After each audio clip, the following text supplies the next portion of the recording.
can't help but think that's probably a lasting image that you think about Evelyn. So you'll know her bloodshot eyes were bloodshot or not, or black, and you're not saying they were.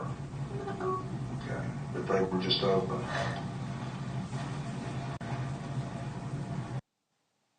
Doesn't sound good. I know. But Megan Boswell's defense team fought hard to have that video played in court. Perhaps they think this is her only hope of beating the rap. But prosecutors say that story that she just told, that's BS. They say Megan intentionally murdered her little girl, hid the body, and then lied to police for weeks. I'm just going to go out on a limb here and say it's deja vu for Jeff Ashton, because Jeff prosecuted Casey Anthony back in 2011. Hello. Wow. Hello. It's been a long time since you and I got together. You look great. It's been forever. I'm glad that we have this chance to talk. Me too. Yeah, it's been, as they say, it's been a minute. It's been a minute. It's been a minute. What was your first reaction, Jeff Ashton, when you heard about this case in East Tennessee? Yeah, I was just fascinated. I had not heard about it down here in Florida. But it is eerily similar. It had a little deja vu moment for me when I looked at it. You know, I watched a bit of the trial today, and particularly that clip that you're showing there. And I thought it was really interesting, both its similarity to Casey, but also its very stark difference from Casey. So I find it quite fascinating, really. Well, let's talk a little bit about this business about Megan Boswell finally coming around and saying either me or the boyfriend rolled over on a 15-month-old, not a newborn. That happens. Newborns are so tiny, they can't fight back. But a 15-month-old is running around, kicking and playing. Yeah. What do you make of that, and what do you think a jury will make of that idea? You know, it's a little bit harder to swallow. You know, the thing that struck me so much about her as compared to Casey was that, you know, when Casey was faced with a lie by the police, she just kept with the story.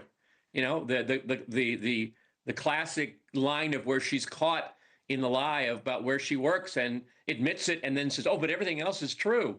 You know, Casey was smart because she waited until she knew what all the evidence that law enforcement had before she came up with her story.